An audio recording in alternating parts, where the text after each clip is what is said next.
Welcome back. This is History 1121, first half of Western civilization. We talked about ancient Greece in our last lecture. We talked about the impact of Greece on Western civilization. We talked about science and philosophy, politics, artistic conventions, the theater, on, and determined that Greece is indeed classical Greek culture is indeed a foundation of Western civilization because we carry it with us even through today. Today what I want to do is talk about the Greek city-states. We're going to characterize them and talk specifically about Athens and Sparta. These are the two primary city-states that are generally looked at in history. We're going to talk about military institutions of the Greek city-state. And then I'm going to stop with what we call the shock battle thesis. This is an argument made by an ancient historian, Victor Hansen, and I'll stop this lecture with that discussion. And then in our next lecture, we'll tackle the great wars of classical Greece, the Persian Wars, and then, of course, the Peloponnesian Wars. So let's start with the Greek polis, P-O-L-I-S, the Greek city-state. Ancient Greece is not a country, it's a collection of city-states on the Greek peninsula. Each one of these city-states is sovereign unto itself. Each one produced its own coinage, its own calendar, had its own weights, its own measures. Each practiced slavery, though their respective reasons and methods differed from city-state to city-state. The polis allowed free men to develop to their fullest as independent citizens in Athens and in a stricter hierarchy in Sparta. And this, of course, goes to the great significance of the Greek city-state, is that it did hint at what we think of today as democracy and the full development of free men, not women, but men. Let's look at Athens first. Athens was a naval empire, a seafaring people. Athens is worldly, cosmopolitan. People who travel from place to place tend to be more sophisticated than people who stay in one place by themselves. The Athenian Empire is spread across the Aegean. The Athenians, of course, are dependent upon their fleet for the importation of food. Athens is the head of a great political alliance called the Delian League. The Athenians are outward-looking people. They look out across the Aegean, towards the Bosphorus, towards the Mediterranean, always looking for opportunities, trade opportunities and otherwise. The Athenian assembly is larger than that of Sparta. The assembly made decisions on foreign and domestic policy, military, civil policy. Athenian women tended to be confined to what we now call the domestic sphere or the private sphere. Space in ancient Greece, like in many other places, is gendered. Public space is gendered masculine. This is where commerce and politics take place. And then private space is gendered feminine. Here is the woman in the home with the children. Elite Athenian men often practiced pederasty. This is a relationship that moderns have a hard time getting their head around. Pederasty involves two men, an older and a younger Greek man. The older man tends to mentor the younger companion, and there's also a sexual relationship here as well. It's a public relationship. It takes place in that masculine public space. It's not unusual for the older man to have this public sexual relationship with the younger man and then go home to his wife. So the Greeks are practicing sexual habits that we don't have categories for, and it makes it very difficult for us to understand this. The older man, of course, is the active and more aggressive of the two. The younger man, more passive and receptive of the two. Nevertheless, this is a widespread Greek cultural, I shouldn't call it an oddity, but it is practiced over Greece.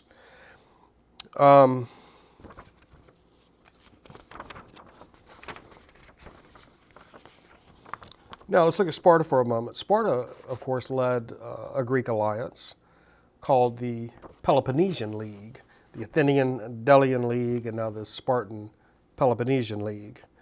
Sparta is a much more closed society than Athens.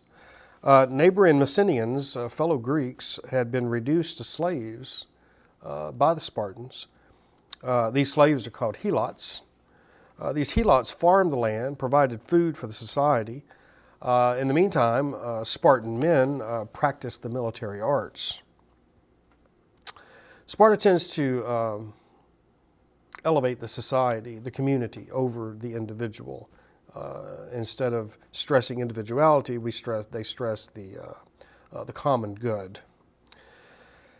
Perhaps this helps explain the fact that physically imperfect infants were quite often left exposed to die.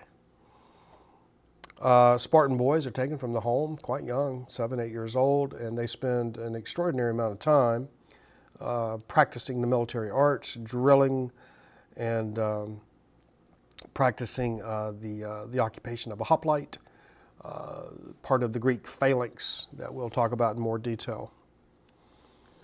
This society, the Spartan society, produced probably the most formidable military units of the ancient world, the Greek phalanx. In spite of the power and efficiency of this unit, of this institution, the phalanx, the Spartan army rarely left its homeland. Some historians have suggested it was because Sparta feared that if the army did leave, the helots, the Greek slaves, might take over in the Spartan army's absence. In Sparta, all male citizens deliberated in a general assembly similar to Athens. I said Sparta was a closed society. The word xenophobia comes from Sparta, fear of foreigners. And even Spartan currency discouraged outsiders from coming in. It discouraged trade. Spartan currency was very cumbersome and made interaction with other people more difficult. Now, let's look at the military institutions more specifically here. The Greek infantryman was called a hoplite. Now, if you train and organize 100 hoplites and 10 by 10, you have what's called the phalanx. And again, I said this is probably the most formidable military unit of the ancient world. These hoplites are equipped with armor, helmets, shields, swords, a long thrusting spear. The phalanxes moved in unison at the command of their officer. These phalanxes did not tend to break under attack as many military units will.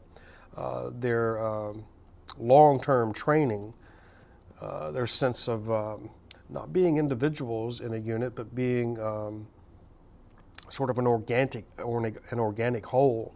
If you see a Spartan phalanx depicted in film, it looks like a hedgehog. Short, quick marching steps. The hoplites close together in this unit.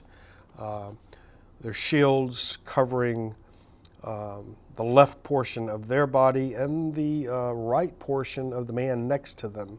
So you think of this as an organic. It's almost like I said, like a hedgehog.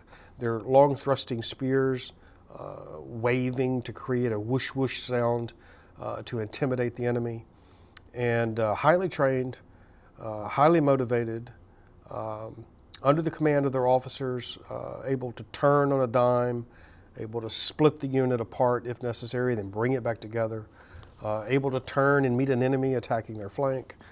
Just a remarkably effective military unit. And of course, Alexander the Great will use the Greek phalanx as he conquers most of the known world. I've seen other historians describe the hoplite as contributing to Athenian democracy in the sense that these Athenian hoplites have other professions. In Sparta, you tend to be a professional military person. In Athens, you'd have a number of different professions, and then these men would change into their hoplite uniforms and take part in the defense of the city-state. This contributed to the idea that all free men in Athens had a say in their society. Hoplites, of course, are part of the Athenian assembly and obviously had a great stake in the outcome of battle. Now I'm going to finish up here by talking just a few minutes about Victor Hansen, his theory or his argument that he calls the shock battle thesis.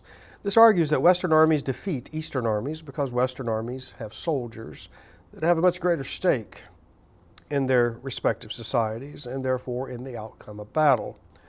Hansen argues that Eastern armies are comprised of slaves and mercenaries that do not have much at stake and therefore will not fight nearly as effectively.